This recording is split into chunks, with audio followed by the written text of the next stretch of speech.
Hey guys, what's going on? Welcome to the show. This is Sports with Strawberry Ice.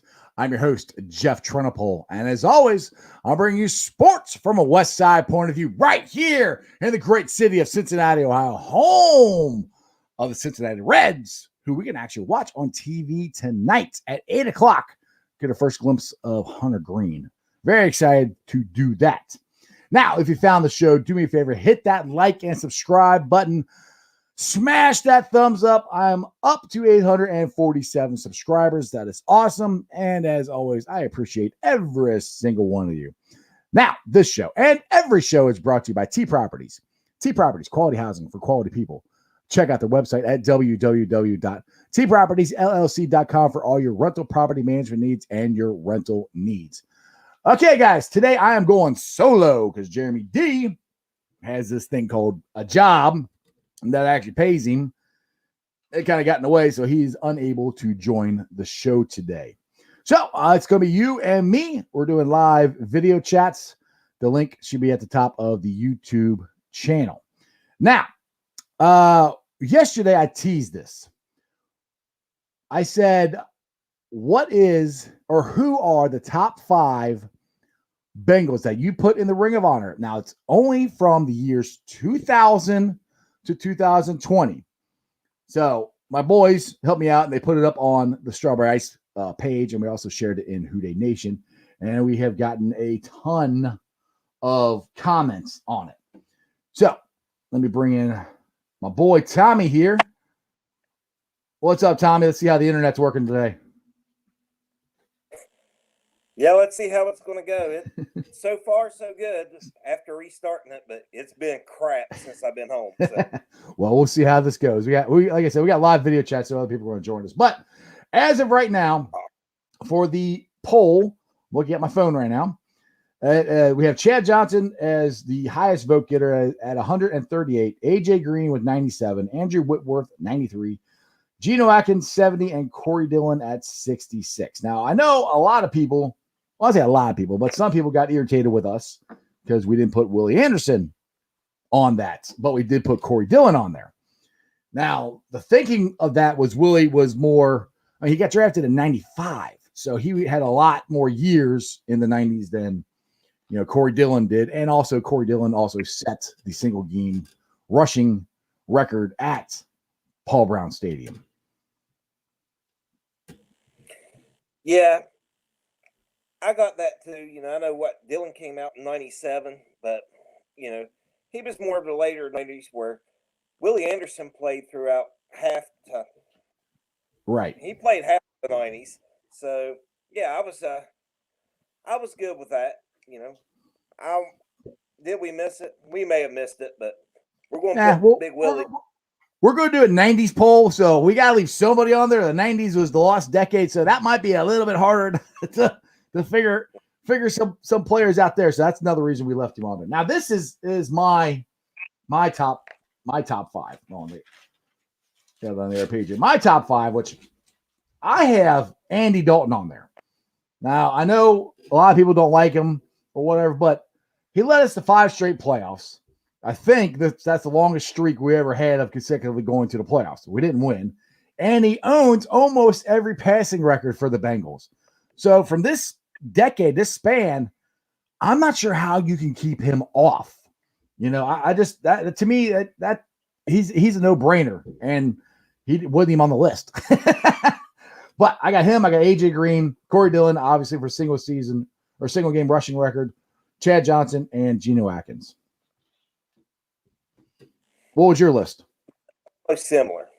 Mine's almost similar. However, I think I need to watch Sesame Street again because I think I only voted for 4. Oops. But I had Ocho Cinco, I had Geno Atkins, Delta O'Neal, and I picked Shane Graham. One reason I picked Shane Graham is I don't think kickers get enough love. I believe he's second all time in scoring behind Jim Breach, when it comes to kickers. So I wanted to give Shane Graham some love. Shane Golden Graham that was his nickname running around here. Now, James Rapine hit me up with his. Now I didn't have time to explain to him that Willie Anderson wasn't on our list, but I'll give you his top five. James's top five was Chad, AJ, Gio, Big Wit, and Willie Anderson. So that's it. I have a hard time arguing with those. Like I said, Andy Dalton to me is the one that I don't understand why. People were banging the drum for Vontaze Burfict and Pac-Man Jones and people like this, and nobody that I saw said anything about Andy Dalton, and I'm kind of surprised by that, to be honest. I am too. My biggest thing is I think a lot of people just I don't know. I don't know if they just didn't. I don't know what the deal is with Andy Dalton, because Andy Dalton actually is one of the top passers in Bengal history now. Yeah, he owns almost all the records.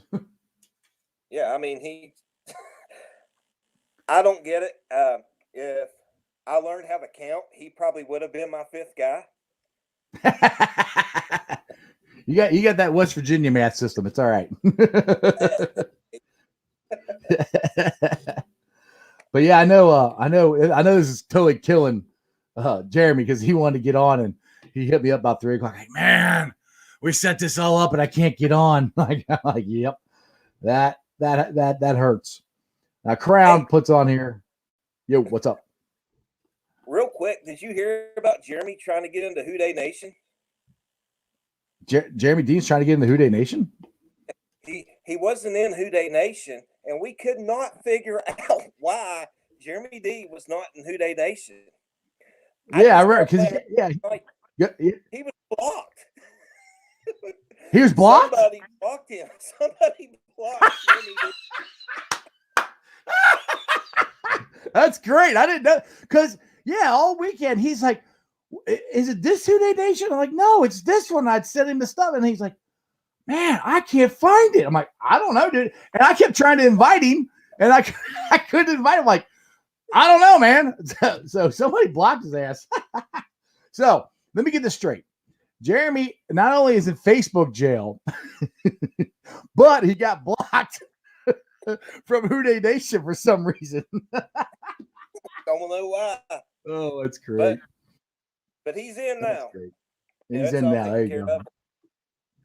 All right. Crown says Dalton has no playoff wins. I guess that's why he's not there. But okay. But he still led them. He was the quarterback for 5 straight playoffs. And he, like I said, he almost holds almost every single passing record for the Bengals. So, okay, but you're going to put Whitworth in there. You're going to put AJ in there. All these guys were talking about putting in. They didn't win a playoff game either. So that, to me, sorry, Crown, that argument is out the window. You can't say, well, we can't put Andy in because he didn't win a playoff game. Well, neither did any of these other guys. So, I'll totally agree. You can't really go by playoffs. Wins, obviously, with this group of guys from 2000 to 2020. But, like it or not, Andy Dalton is one of the best passers in Bengals history. I mean, like it or not, he's one of the best. I mean, statistically wise, he's right behind Ken Anderson. I mean, that's the stats. Now, I know it's a completely different league, pass-happy league than it was when Ken Anderson was there. But stats are stats and results are results. I mean, he did lead them to 5 straight playoffs. Now, Matt says, I think TJ Houshmandzadeh belongs. He had over 70 receptions in 5 of his 9 years with the Bengals. Okay, well, okay, then Matt, what's your 5? Who are you taking out or who are you putting in? What is your 5 if you think TJ belongs? Which I'm not arguing that he should or he shouldn't. I'm just curious.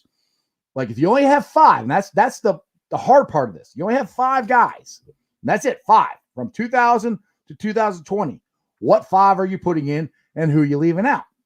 So I agree with them, but what's your list? Because I guess I'm trying to figure out here. Well, I know go ahead. TJ's my guy. I still rock the Houshmandzadeh jersey.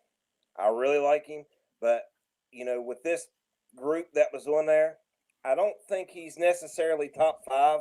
But I do love TJ Houshmandzadeh. And anybody that loves him, we're buds because, like I said, I love him too. Yeah, I mean, the thing is, I mean, Chad's in there and AJ are in there for sure. So that's 2 wide receivers already. So you're going to put 3 wide receivers in. You're going to leave, who are you leaving out? Well, you're going to leave out Witt. You're going to leave out Geno. You're going to leave out Corey. You're going to leave out Rudy Johnson. I mean, the list goes on and on and on. Of, if you're going to put 3 wide receivers in, who are you leaving out? And like I said, I'm shocked that people. I'm almost shocked. I'm surprised that nobody said anything about Andy Dalton. That just surprises me. Crown, hold on a second here, Crown. What you got? Oh, Crown wants to know what time the Reds game or what channel the Reds game is on. It is on MLB Network tonight at 8:00. So it's not on Fox Sports Ohio. It's on MLB Network, which would be cool. I'm interested. I'm definitely going to watch it because Hunter Green is pitching tonight, so I definitely want to see him. Oh yeah, that's going to be real interesting. This is their young flamethrower. I'm excited to see him too. I'm excited to see what he has to offer. With the big league hitters. So, all right, Matt's got Chad, Hoosh, Dalton, Green, and Willie. Okay, I can respect that. Yeah, but the thing is, Willie's not. We said Willie's not on the list. He's on our '90s list. But whatever. I'm not gonna. If that's your list. That's your list. So it's not bad. It's not bad. At least you got Dalton on there. But I mean, you're leaving out. Let's see who you got. You got Witt. No, you're leaving out Witt. You got Geno. Actually, it's not a bad list, really. You got Chad and you got AJ. You're leaving out Corey, who in my mind, could be a Hall of Famer too. He's another guy that should be considered in the Hall of Fame. Plus, he's got a Super Bowl win with the Patriots. So that's not a bad list. I kind of like that. I like that list. That's a good list. Right here, I like it too. I really do. It's I get in. One thing we have noticed with the polls, and like I said, I'm guilty of it as well, is a lot of people forgot the offensive lineman and a lot of defense. A lot of defense guys got, overlooked as well. I went with Delta O'Neal, but, you had Michael Johnson, you had Geno, you had Carlos, you had Leon Hall. There's a lot of good. Oh, speaking of Leon Hall, I'm trying to extend the Strawberry Ice reach here. I got maybe a slight chance of possibly someday getting him on the show here too, which would be awesome. That would be the first former or real Bengal that it would be on the show, but that's still in the works, just to tease that a little bit. All right, Joe, I don't remember you being on the show before, but welcome, sir. I was just giving a long 10-year punt some appreciation. Dalton did belong on that list in my eyes. Yeah, that's where I'm saying. I mean, I think you got to put Dalton in there. I mean, it would be hard. Sometimes I'm hard-pressed to keep Carson out, too, just because he was the quarterback that led us to the playoffs, for the first time, since 1991, back in 2005. So that's another guy that I didn't put him on my list, but he's in the top, he's an alternate on my list as far as that goes. Now, absolutely. Palmer, I mean, it's hard to really deny him. He had a great NFL career overall. He was I would have loved to see what it would have turned out if he didn't get his shoulder hurt or his knee hurt. See, I mean, obviously we all want to know what would have happened in that playoff game if Chemo the Assassin von Oelhoffen does not take out Carson's knee. I still to this day think we would have blown their doors off because we were on the verge of blowing their doors off when that play happened. Anyway, Trey Potter, what's up, Trey? He says Pac-Man. Now, that's the thing is you got to look at it this way. It's a ring of honor. Okay, so it's not necessarily. That's why I stated it as the ring of honor. I like Pac-Man. I love Pac-Man. I think he's a good player for the Bengals. But the off the field stuff and things like that, do you want that on your stadium wall? That's one thing I think we all have to consider too. Is the on the field stuff, also the off the field stuff. Because once their name goes up there, it ain't coming down. So that's my only issue with Pac-Man. And then who are you taking down if Pac-Man's up there? Who's your top 5? You know me. I'm a WVU fan. So, yes, being single in WVU, you would think Pac-Man's up there on my list, but I just had a hard time getting in with Pac-Man, and a lot of it was his attitude. The man had issues. He was a great ball player, but I just can't even see him up there. Yeah, some people also said they were talking about Slim, Chris Henry, which you can't. To me, in my opinion, you can't put him up there because it was too short. It was just too short of a career, unfortunately. I mean, we talked about this before on the show where he was on the verge of seemed like getting his life straightened out and and moving on from there, and then tragedy struck and we lost him. But that's the reason that, in my opinion, we didn't put Henry up there. Yeah, another guy, and I remember commenting about this in Houday Nation with Henry. It breaks my heart not to put Henry up there, but not because of what he did or didn't do with the Bengals. He was going to be great. He was gone too soon, and that's what really breaks my heart about him. I mean, I'm still upset about that. What all went down. What happened to him. He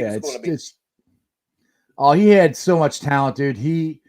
I mean, if he could have, just think if he had not had the problems that he had and just came in and balled out from Jump Street, dude, he could have been, he would have been on this wall. He probably could have been better than Chad and TJ. Now, Jeremy D, who's finally chimed in, I know this is killing him, but he says Reggie Nelson, top 5 safety, which as far as top 5 safeties, yeah, I agree with him that. But Jeremy, if you're listening, I just found out that you finally got out of Houday Nation jail and you were able to actually join the group. Dude, you were getting Facebook jailed. Now you got out of Houday Nation jail. I mean, dude, what are you doing to people? Oh my goodness. What can I say? We really screen our guys that come in. Exactly. Houday Nation, you guys only let the privileged ones in. Crown says Bengals could have a ring of arrested by the Cincinnati police ring. Yeah. Oh yeah. Unfortunately, Pac-Man and Henry would be on that. I like that one. Oh my goodness, here, Matt. What do you got here? Matt says, "Of course." Oh, you put it up there, Bruce. Sorry, my bad. I got my cute producer helped me. My daughter's helped me today, so she's putting up some of the comments for me. He said, "Of course, Billy Price will be on my list as offensive lineman." Yeah. Billy Price definitely in the Ring of Honor for offensive lineman. See, now this show's turned into a comedy.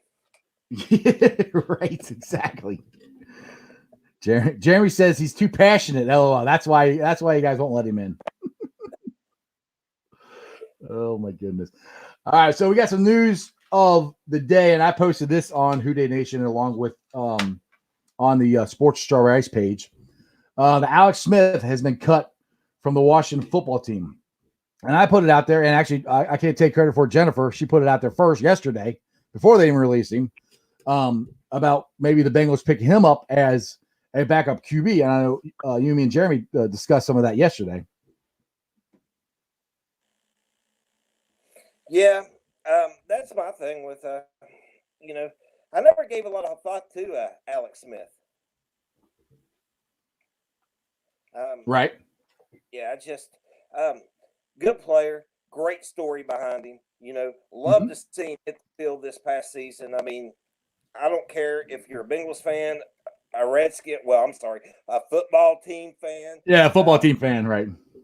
A Bumblebees fan, whoever you are. That was a great story, and it was awesome to see Alex Smith come back. Would I like to see him in Cincinnati? I don't know. But he is a competitor. We know he'd be a great mentor. He's a good leader. He's a great leader. Yeah. So if the money's right, I say bring him aboard. Yeah, that's where I'm at. I think it's a good idea as long as the money's right. For me, the backup quarterback comes down to money, how much they want and everything. But that's the kind of guy that I'm kind of talking about getting, like him, like Fitzmagic, like Tyrod Taylor. These guys who have been there, done that. They're good quarterbacks, and they know they're past their prime, or like Tyrod's not really past his prime, but he hasn't really ever been a starter for any long, consistent time. So they might come here and be I won't say necessarily okay with being a backup, but being a good backup, being a professional backup, and not, trying to get the starting job or anything like that. And that's what I'm kind of worried about if you get Marcus Mariota or Jameis Winston or somebody like that, because I think those guys really want to be starters, and they have a shot at being starters. Tyrod, Alex Smith, Fitzmagic, they probably don't have a shot at being a starting quarterback in the NFL right now, to be honest, because there's so many guys out there. So these are guys I think it'd be good to bring in, especially for the high quality character guys that would help and just help Joe out, because Alex Smith, he's been there, done that. I mean, he didn't play in the Super Bowl, but he was on a team that went to the Super Bowl, and he's been in the NFC Championship game. So that's some good information and knowledge that Joe freaking Burrow could benefit from. Oh, absolutely. And I've always been an Alex Smith fan, not because of the story and in Washington and what happened and all that, but he was a top quarterback, coming out from Utah back before the BCS when Utah was in there, and he blew out the Pitt Panthers, who, as a WVU fan, I'm a huge rival with Pitt, the Pitt Panthers, and I think they beat him like 30-0 or 30-7, and his head coach, Urban Meyer. Yeah.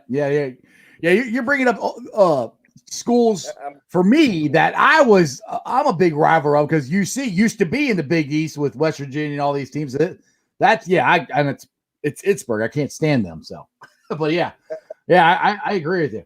Okay. Scott here. Willie, Witt, Chad, Gino, and honestly go with AJ. That's not a bad grouping right there. Yeah, I like that. We're going to put Willie with the 90s. I know you said it. We're going to put him with it. But, if people choose Willie right now, it's their list. So, I mean, if they want to put him on there, and I think it's going to be hard to keep him off. I mean, either he would be, if you put him in this list, you put him in this decade where he's, we're allowing him, and then you put him in the 90s, he's going to be in both of them. I mean, he's going to be, in the 90s and in the 2000s. So, and let's see here. All my shirt here. Yeah, that's a shirt I got made. I got where are my koozies? I got some koozies made too. I have some merch, but I don't have enough people who have said that they would buy it yet. So, I'll show you. Thank you, dear. So there's my Strawberry Ice koozie too. So I have that as well. But if you guys ever are interested, that I got to get like 30 people who are down for buying this stuff, then I can make an order and we can get some Strawberry Ice swag out there. So that's my little plug for today. Jeremy, Pac-Man was a great return man. I mean, way underappreciated. He was a king. Yeah, Pac-Man was. He's another guy. If he just freaking, got his head out of his butt, he could have been, a lot better player. You ain't selling nothing, Jeremy. Shut up. Jeremy D is selling nothing. At least he's selling stuff down in Alabama, but it has nothing to do with show merch.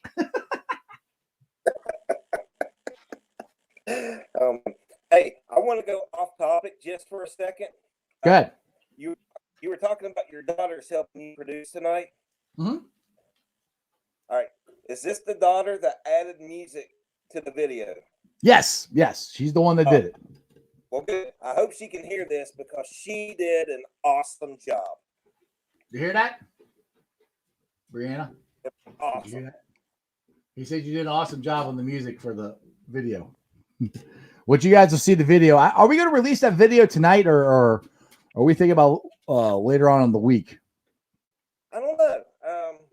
It's I'm excited for it. I say release it now, but I think we should hold off. Yeah, we might. It's a really cool video. But what we're talking, we got a video because Thursday we're having Ken Riley Jr. on the show. And it's gonna be. I'm very excited to have him on there because I think it's an absolute travesty that his father is not in the Hall of Fame and not really getting considered. He's like I've said this over and over again. He's top 5 all time, still to this day on the NFL list of interceptions. He retired in 1983. I was 7 when he retired. I'll be 46 next month. That's ridiculous. The man should be in the Hall of Fame because everybody above him and almost everybody below him is in, except him, and he's right in the middle. So it's anyway. So we have a video that actually Tommy edited and my daughter put music to, and we will probably be releasing that sometime this week. It'll definitely be on the show Thursday, so you guys can check it out. Yeah, I'm like you with Ken Riley. I mean, I don't get it because, like you said, he's top 5 interceptions. One other thing he is he's top 10 all time in interceptions, returns for touchdowns. He's still in the top 10 for that, and he's also top 10 all time in interceptions per games played. He made the All-Pro his last year, 1983. He was All-Pro, so he retired on top. I mean, it's a travesty. It's a complete travesty that he's not in there and Ken Anderson is not in there. Those two should be in. And I know Bengal Jim is working on getting a rally together this summer to go up there to the Hall of Fame to just let our voices be heard as Bengal fans that these guys should be in. And then once they get in, hopefully other guys will get in. Hopefully Willie Anderson will get in and Corey will get in and Isaac Curtis could get in, and I could name a lot of guys that should be in. I don't know if we'll get everybody in, but hopefully we get these two in, and the gates will open up, and they'll actually respect the Bengals and respect our history and of our franchise because it's not like we've never had great players. I mean, in the 70s, if they had more playoff spots, the Bengals would have went to the playoffs more times, but they only had so many, and they had this team called the Pittsburgh Squealers, who are pretty good. Yeah, it's just, I get disappointed, when I see how the Hall of Fame history of the Bengals, with putting guys in Canton, and I don't, it really ticks me off more than anything. Oh, it's should be frustrating. Yeah. And, one thing that Bengal Jim did say, we'll talk about it more, especially because we're going to let him lead this crusade because he's the one. He's the lead dog. But they do pay attention to social media, and the Bengals fans need to come together, and we just need to be that big voice, when it comes to getting these guys in, and we need to get some of these guys in. And Ken Riley, even during the Super Bowl with the Ken Riley snub, that should be a wake up call for all us Bengals fans. Exactly, and there's a I don't know if Jim put it together or not, but I saw it on his page, and I shared it on mine, and I shared it on the Who Dey Nation. I think it got shared a couple of times on the Who Dey Nation, but there's 2 petitions going around, one for Ken Anderson and one for Ken Riley to sign it, to send it to the Hall of Fame, to hopefully, like you said, get our voices heard, get Bengals voices out there and saying this is unfair and this needs to be fixed now. So if you find it, I know it's on my page, Sports Strawberry Ice. It's on Who Dey Nation. It's also on Bengal Jim's page. Go find them. If you haven't signed a petition, go sign it. Oh, absolutely. Us Bengal fans, we're just tired of getting snubbed out of everything. And there's some great players that should be in there. And, another one was Willie Anderson. He's up for the Hall, and he's another one that should be in. And like I said, there's a bunch of greats that should be in the Hall of Fame. I'm glad that Munoz is in there, but it's a shame that he's the only one that's in there. And the only reason he's in there is because he's the greatest left tackle ever. That's if he was, Willie Anderson is a very, very, very, very good, great tackle. We played right tackle, so they look the right tackle, left tackle, or look differently upon. Not that Willie Anderson isn't a great tackle or a great player, but Anthony Munoz is, if you look at the Mount Rushmore of tackles, he's probably number 1. And that's the only reason I think he got in, because he was with the Bengals. We can't get anybody else in. Yeah. So did you see that DJ Reader tweeted out yesterday that he was working out on the treadmill? And it looks like he's on pace to be back. He tore his quad on the 26th versus Baltimore. So it looks like he's on the road to recovery. Trey Hopkins is on the road to recovery. Joe freaking Burrow is on the road to recovery. So it looks like all our guys are rehabbing, doing what they're supposed to do, and they all might be back game one. I know, because I've talked about what do you do if Trey Hopkins isn't ready, but he's acting like he's going to be ready to go game one. Yeah, it would be awesome if all those guys are ready to roll, in the first game of the season. And Hopkins, one thing I'm going to say, if Hopkins comes back game one, some people don't realize how big of a news that is. Because, he had that injury too, and he's a bigger guy. There's a lot more pressure on that leg. So, to him make the recovery him to be in the process of his recovery the way he is now, that's awesome. Yeah, and the thing is, he did the last game of the season, so that's even better, or even a faster recovery than because I did not think he would be back game one, which I don't know if he is or not, but he thinks he's going to be. But that's just shout out to him and his dedication and of putting the work in to get ready to go. Now Matt says Takeo spikes. Now again, Takeo, he's in the 90s. I mean, he played 2 years in the stadium, so he is not he's not eligible for this list. Like I said, it's from 2000 to 2020. So when we do a 90s list, you can put him on there, but he's not there. Now, James Rapine, I don't know if you watched his I think he put it on there today, but he was talking about what the Bengals could do or what they may do if they can't sign Willie J3. And he got this from Brad, I hope I'm going to say his name right, Spielberger from Pro Football Focus. And their idea is if you can't sign Willie J3, an option, which they got to have backups. They got to have an option if we can't sign him. Is Texas cornerback Bradley Roby. He's another first-round pick. James likes the idea. Roby was also he's going to be suspended for one game for the first game of the year in 2021. They think that the Bengals could possibly get him for a 5th-round pick. Now, he has $19 million left on his contract. None of it's guaranteed. So they could take a shot, trade for him, get him this year. If it doesn't work, they can cut him. Now, this is only if they don't sign Willie J3. What do you think about that? I haven't put much thought into it until you were actually talking about it right now. I do like Roby. I really do. I don't think I like WJ3 better. So, it's hard to say, yeah, let's just go get this guy. But, I think it will be a good alternative. And I think Rapine is right on track with this. That would be a good alternative if they cannot sign WJ3. Jeremy saying, no, I'm just saying that they can't sign Willie J3, Jeremy. That's all. I want them to sign WJ3. I want them to sign him. But, that's we got if they can't, if some other team comes out and offers him way more money, then you got to have some kind of backup. He doesn't like Roby. So, if you want, go ahead.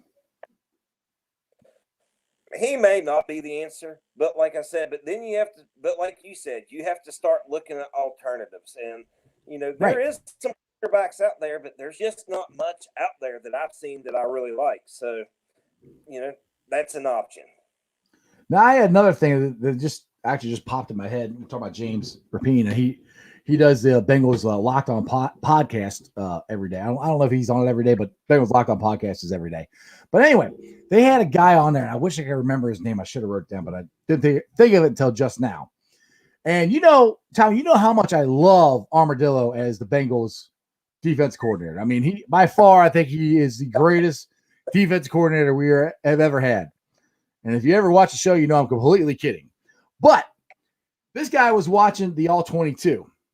And from what he could see, there were guys that were out of position before the play even started. Now, I would say good, even great defense coordinators change their scheme. I can't take credit for this. This is what this guy was saying. I wish I remember his name. but they changed their scheme to what their players do well. And for what he's heard and what he saw, it looks like Armadillo is hard-headed and says, no, we're playing this way. And to me, that's kind of scary, because we've had 2 years of this, and if he's not willing to change his defensive scheme somehow to help benefit the guys that are playing for him, to help them, do better and what they're good at. That's where another reason. That's why I'm like, I think we just need to go all in on the offense this year. And I want to sign Lawson. I want to sign Willie J3, but we might not go in as much on defense, because I don't know if Armadillo can coach these guys to do what they're supposed to do. That is a good question. And when you brought that up about whoever that was on Locked On Bengals, that's a good point, because they did look confused. And honestly, a lot of the reason that I think a lot of guys were out of place and also looked confused out there on defense before the play even started was because I think Lou was confused. Yeah, Lou was definitely confused. And another thing that I want to I'm sorry, I was just reading the comment. Yeah, I know. But, Jeremy screwed the show up, but he's not even on. Jeez. But I don't like the way that Carlos Dunlap left the Bengals. I don't like all the drama that ensued. To make that happen. But now we're seeing what the issue was with Carlos. And wanting to get out of there. He didn't want to drop back in. He didn't like a lot of what was going on, and it goes back to Lou being hard-headed. And I think Dunlap just didn't want to play for him. And I think that's what's going to happen with a lot of these guys is, when they have the opportunity to get away from Lou, if Lou's still going to be there, they're going to go elsewhere. Yeah, so that's the thing with Lawson and Willie J3, which we don't know, is do they want to come back?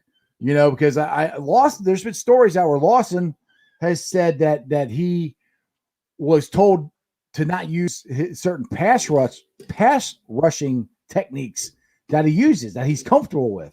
And to me, I'm sorry, but if the player is comfortable with in certain situations, the best way to help them succeed is put them in these situations that they're the most comfortable with, to give them confidence, to give them to success. And I don't understand why you wouldn't do that, because if they're successful, then that reflects on you as a defensive coordinator that you're successful. And if you're refusing to put them in the position to be successful, then why in the hell are you the DC? Oh, exactly. It goes back to the old saying, if it's not broke, don't fix it. Right. I mean, that was like my biggest thing with Armadillo. See, now you got me saying Armadillo. Yeah, and, Armadillo, baby. I'm not gonna call him his real name until he proves me wrong. But I didn't like him in New York. When they signed him, I like to do research. I know he was there. What was he? Was he their secondary? He was their secondary coach, I believe, in New York. And yeah, I think so. I just never gelled. I didn't like the pick, and honestly, I'm not crazy about having him back this year. I really thought that they should have just went after somebody else, but I mean, it is what it is. I hope what kills me is Wade Phillips is out there. I mean, he doesn't have a job. At least bring him in to help. If you want to have Armadillo as a DC, fine. Bring Wade Phillips in as a assistant assistant to the coach or whatever. Bring him in there. That guy's that defensive mind is sitting out there for anybody to hire. Why haven't the Bengals tried it? Why hasn't anybody tried it? I'm kind of surprised about that, to be honest. That Wade Phillips is sitting out there and he wants to do it. He's still got the fire to be a coach, a DC or assistant or something, he said. You got Taylor, who's an offensive mind as the head coach.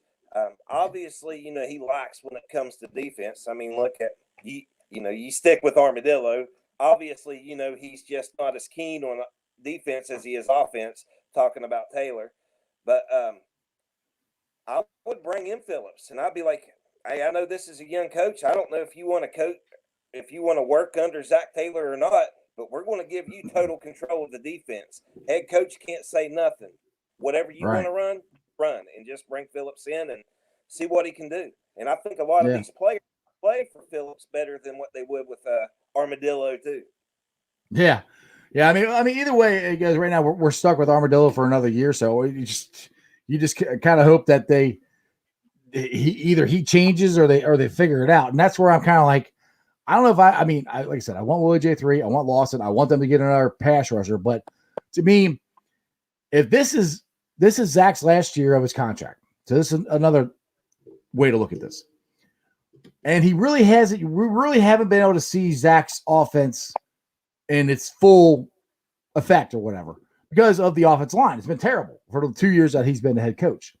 So that's why I think to really judge Zach, you have to go all in on the offensive line, fix that, and then you can judge Zach Taylor on his offensive schemes and his coaching ability, I think, because it is kind of hard to judge guys when they have lower talented players in key positions.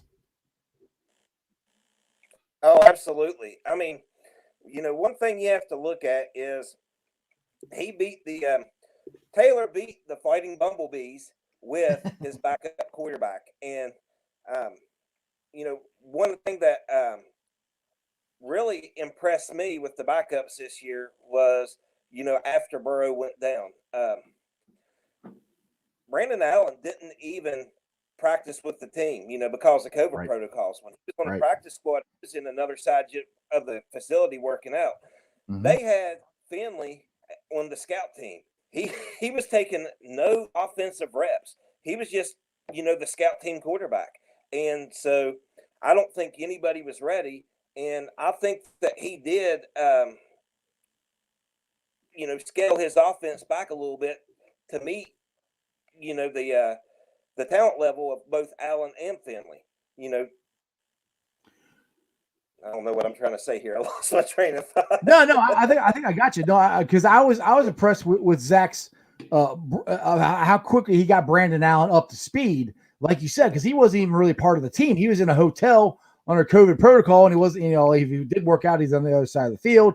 And then you had the game against the Squealers, where I gave it to Zach. I think the Squealers were overrated, but I thought that was a great offensive game plan that Zach had for what options he had that he could use, to give the Bengals a chance to beat them and eventually beat the Squealers. So that's when people always, everybody gets mad at Zach and they don't think he's the right guy. I'm not saying he's not, but I'm not saying he's as bad as people think he is. And like I said, I think Armadillo is awful. So that's, I've stated that enough, but that's why I think this year, if they fix the offensive line like we're talking about, we have we're going to see there should be no excuses for Zach. We get that offensive line. There's no excuses for Zach Taylor as far as being a coach, a good coach or bad coach or whatever. And me and Jeremy say this all the time. If they do what we think they're going to do on the offseason, we should be in the playoff run. And I think we should have a shot at making at least a wild card if they do what we think they're going to do. Oh, absolutely. I'm like that too. I'm optimistic every year, but one reason I'm going to be more optimistic this year after free agency and the draft is this team is closer than what a lot of people think. And one thing that I do hope, don't wish injury on anybody, but how we were talking before about how Burrow getting injured could have been a blessing in disguise, so they fixed this offensive line. I think that also helped Taylor, because if you notice, Taylor ran the ball more. He didn't have that guy that come out there and throw 40, 50, 60 times a game. So I'm hoping that he realizes that he's got to get that run game going. Yeah, one people brought that up on my live shows here during the season of why are they running the ball so much now? Why didn't they do that before? And my only thing that, well, one, we didn't have Joe Burrow. Two, I think we added Sir Feely came back and we had Spain as our guards. So our guard play got a lot better. Our guard play was still awful throughout the year, but Spain and Sir Feely are way better than Michael Jordan and Price or whoever we had at guard. So I think that's it was a culmination of they had to run the ball more because we really didn't have a quarterback that could consistently throw it, and our offensive line got better up the middle than it was when Burrow was here. Oh, absolutely. I'm glad you mentioned Spain too. Which obviously I'm going to be biased to Spain a little bit because he's another WVU guy, and honestly, when he was at WVU, I didn't think he would make it in the NFL. I just didn't think he had what it took, and he did really well in Tennessee. Then he went up and he exploded in Buffalo, and he was the only lineman during the Dolphins game that actually stood up for his team. We were showing that picture of the offensive line over there down. Yeah, hang on a second. I got that somewhere. But Spain was the only guy that from the offensive line that was out there fighting with those guys, and protecting his team, standing up for his teammates while everybody else was. All right, there you go. You can see everybody fighting, and the offensive line just sitting there chilling, waiting for the pizza guy to show up. Waiting for the hot dog man to come by. Right. Hot dogs. Get your hot dogs here. Ice cold beer. Like, aren't you guys supposed to be playing? Nah, we're done. We don't care anymore. Like, all right, whatever. All right, Keith's got a comment here. Let's go, guys. Yeah, exactly. All right, Keith said there's a writer for The Athletic who covers the Bengals and said the Bengals will draft heavy on defense. I have to find that one because this is not a draft that you draft heavy on defense. This is a heavy offensive linemen, wide receivers, quarterbacks. So I'm not sure. I mean, that one's kind of I have to find that article. That one kind of surprises me that they would say they're going to be heavy on defense. We were heavy on defense last year. Our thing is we need to fix both lines, offense, defense line. We need to fix both of them and go get somebody to stretch the field. Those are the keys to me. Yeah, I've looked at this draft class, and there's a lot of good defensive players in this class, but there's not a lot of top 10 players. And right, Micah Parsons is up there, linebacker. Not really somebody that the Bengals need. I mean, he's a great linebacker. Don't get me wrong. Yeah. But it's just somebody that I don't think he would fit the Bengals. But after him, there's just not a lot of defensive players for the top 10 and really even in the top 15 of this year's draft. Now, you got some guys later on, like, maybe third, fourth, fifth round, but it's just not really deep. And it's like you said, I know we've been talking about how deep the offensive line is in this draft. I've talked about how deep the receiver position is in this draft. It just seems like 2021 is going to be more offensive heavy than anything else. Yeah. That's the first article. I have to go find it. That's the first one I've heard anything. I mean, they are going to draft defense. Don't get me wrong. I'm not saying they're not, but I think it's mostly going to be heavier leaning toward the offense. Now I'll change things up a little bit because, like I said, the Reds are actually on TV tonight at 8:00 on MLB Network, and we're going to get our first look this year at Hunter Green, who's coming back from Tommy John surgery.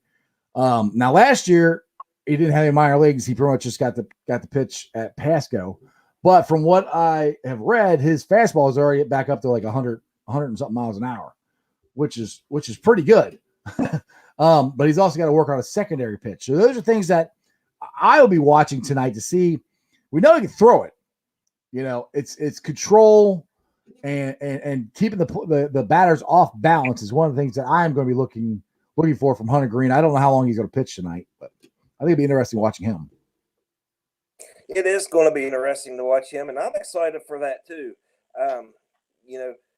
We're going to see him hit triple digits, and I know a lot of people want to see him hit triple digits, but I'm like you. I want to see what kind of secondary pitches he has. Right. I want to see what that breaking stuff is, because these young pitchers a lot of times can throw hard, and they're just like, well, I'm in a jam. I'm just going to throw it right past him. I'm going to blow it past him.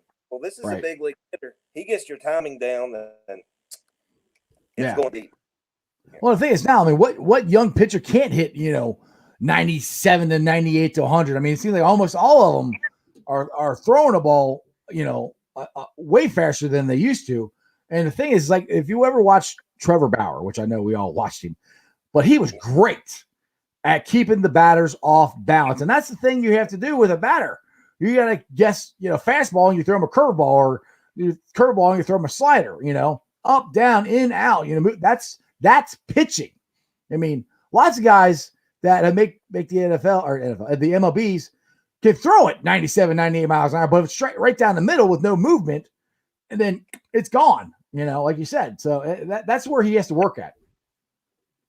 Oh, yeah, absolutely. That's what, I know that he was a lefty and he was closer to, and Chapman. I really don't want to compare Green to Chapman, but that's one thing about Chapman is, yeah, he could hit triple digits on that radar, but he had a nasty slider too. Mm-hmm.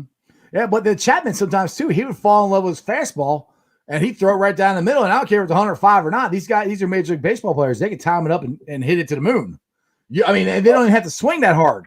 They just got to be quick because they're powering the ball with the 100 miles an hour. Oh yeah, and when you have a ball coming in there at triple digits like that, over 100, you hit it, it's going to take off. It's going to come off the bat like a rocket. I mean, it doesn't matter how you swing. It's just like you said, and it's going to take off. And if you hit it right, boom. Now I know this was a post in the rounding third and heading for home, and I saw you make a comment on it. That I'm quoting the post. I'm sorry, but I can't remember who posted it. But they were talking about how the fans are freaking out already after 2 spring training games and we're not scoring anything and we're getting blown out, and I'm like, I'm kind of like what you said. I'm like, relax. It's spring training. I mean, it's, it doesn't matter. I mean, it's all about getting the work in and getting better. It matters opening day. That's when it matters. None of this stuff matters right now, but people, I think, overreact to the way they're playing right now. Oh yeah. That's that's what I was getting. I mean, you're going to have fans like that, and there's nothing wrong with it because, fans vent and they see things, in different ways.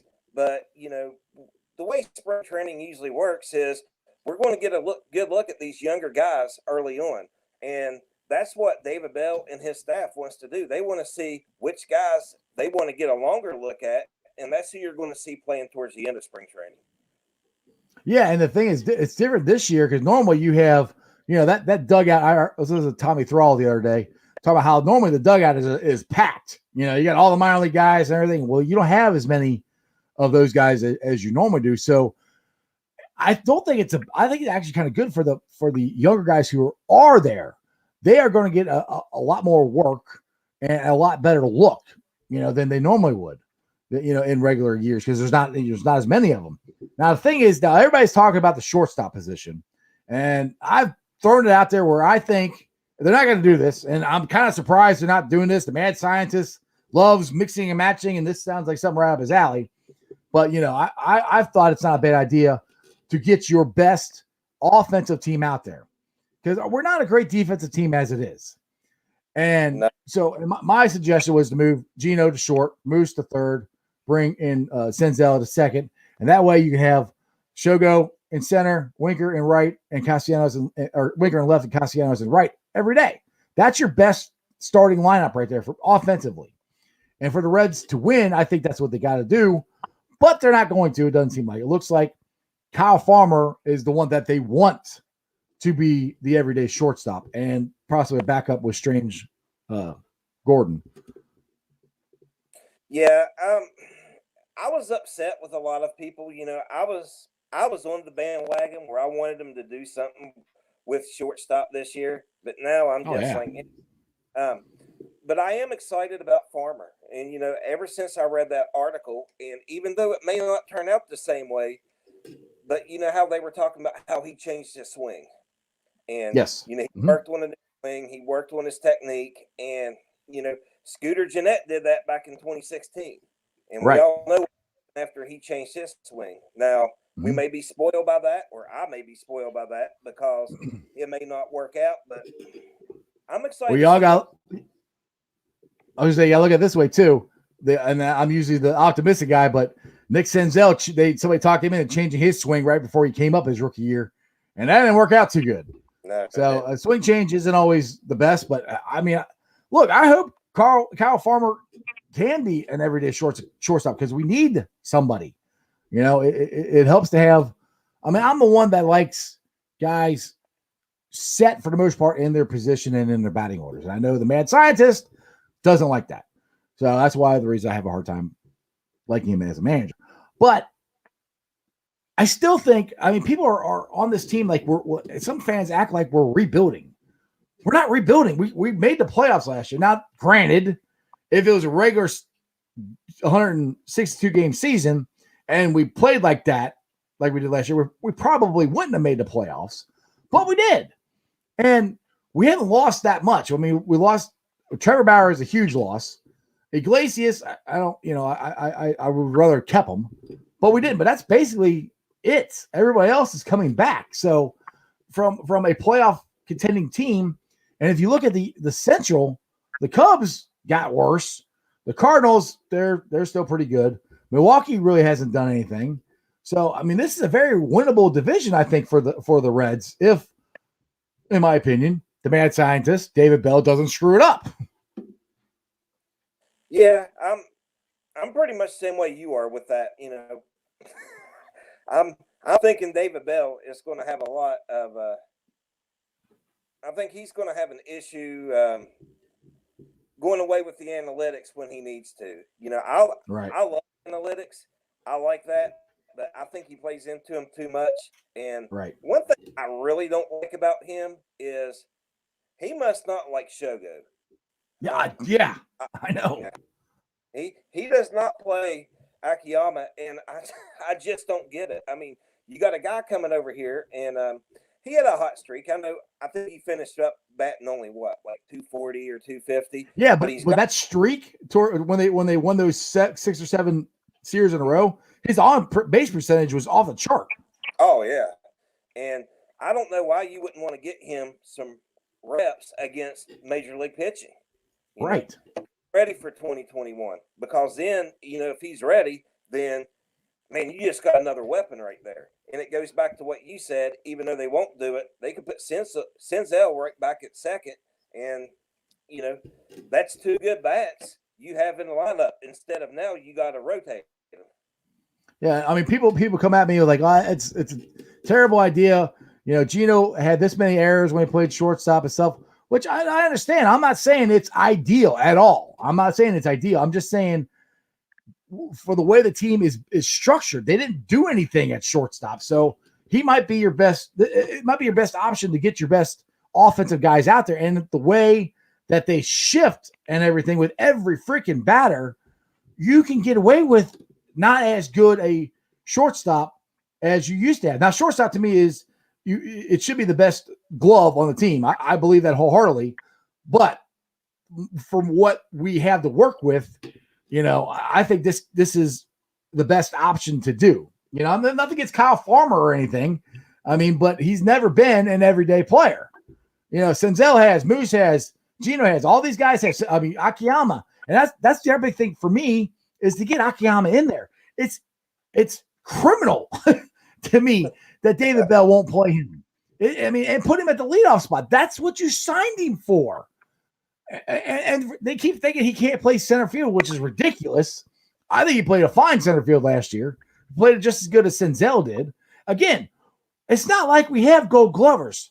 We don't have a gold glover on the team, I don't think, to be honest. Except for, Tucker Barnhart. But that's it, you know. Yeah, I mean, you took the words right out of my mouth. I mean, I couldn't have said it any better. And I think they should put their best offensive team on the field, just like you've been screaming. And, you know, defense does play a lot, but, you know, you got to look at the defense. You know, does good defense outweigh a bad offense? You know, and how many games did Billy Hamilton win for us? I mean, you know, he was a great defender, but, man, that guy could not get on base to save his life. You know, well, the thing is, you got to look at the way the team is designed. I mean, they didn't design it for defense. I mean, they didn't. The guys they signed and the guys they picked up, they didn't design it to be a good defensive or a great defensive team. It's not designed that way. So that's where I'm like, I don't know what the big deal is, just to try it. If it doesn't work, it doesn't work. I mean, what are you going to lose? You don't have a shortstop now anyway. Now, the other interesting part in camp is who's going to be the fourth and fifth starter. Because I think Tyler Malley is locked up. He's going to be your third guy. But I like to see TJ. So I get what? What's that? TJ Antone? Yes, TJ Antone and Michael Lorenzen. I think those two would be a great 4 or 5 in your rotation. If those guys can pitch, if TJ Antone pitches anywhere close like he did last year, we might not miss a beat as far as our starting rotation goes, even with losing Trevor Bauer. Oh, yeah. I was really shocked at how well he came in and pitched. And, one thing we got to remember is these guys trained at Pasco, but they didn't have a season last year. So these guys were much just over there. Think of it as just practice. They didn't have no game experience. He was pitching simulated games, which is nowhere near what a real game is. And he came in and he did a pretty good job. And, I'm on board with you with Antone and Lorenzen. I know they still have Miley on the roster, but I don't know. Hey, I'm not a big fan of Miley. Miley didn't do much of anything last year, so I maybe we're wrong. We'll see what happens, but we'll find out. And then we'll get to watch him tonight at 8:00. So it's about 6:30, Tommy. I think I'm gonna roll on out here, but I appreciate you jumping on as always. I'm glad your internet stayed, so that's good. Go watch your Mountaineers. I know they're on. Yeah, they're starting to come back, but rough start. So if you notice how I was off and I was getting caught off guard, that's what I was doing. So. Oh yeah, dude. The other day, Friday, I was on here with Melvin Levitt. I had the Bearcat game on my phone right over here, and come on, get. Well, I'm on the air, so we're fans, brother. We're fans. I got you. Sure. Well, listen, I just want to say I appreciate you having me on. And I'll be on, and man, I can't wait till Thursday. Me neither. It's too fun. All right, brother. Take it easy. Yes, sir. Y'all have a good one. See you, man.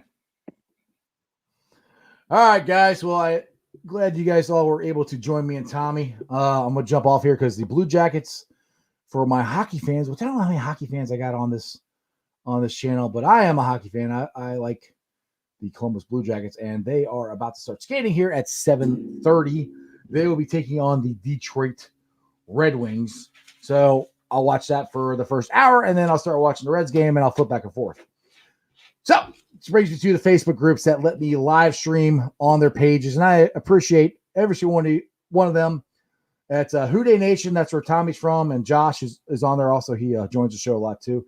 Got Ohio State Bucknuts, so big shout out to Kip and Gretchen for letting us live stream on there. Bearcat Ruckus, that's my own group, so shout out to me. I got the Ice Bar, which, like I said, it's a fun show page. Me and Jeremy do some silly TikToks and stuff on there, and Tommy posts stuff on there. Josh posts stuff on there. Lots of other viewers post different things on there. It's a very interactive. It's a virtual bar, so you can go join that. I also like to thank Rounding Third and Heading for Home, one of my newest groups that let me live stream. So I appreciate you guys and all you do. Now, join me on all my other social media platforms, all under Sports with Strawberry Ice. The Facebook page is blowing up. I really am enjoying this. I have 579 likes. 621 people are following me. That is awesome. So let's keep that rolling. I'm also on Twitter and TikTok.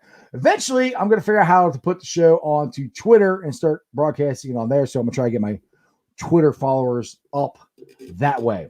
But YouTubers, as always, you guys are doing awesome. I appreciate every single one of you.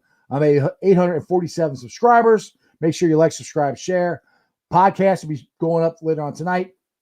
Rate, like, review. It's on BeanPod, Apple, Spotify, pretty much wherever you get your podcasts. Other than that, Thursday can't get here soon enough. I'm very excited to talk to Ken Riley Jr. We might be releasing that video tonight that Tommy edited and my daughter put the music to. It's very cool, very fun, and I hope you guys enjoy it. And other than that, as Jeremy D would always say, remember one thing and one thing only.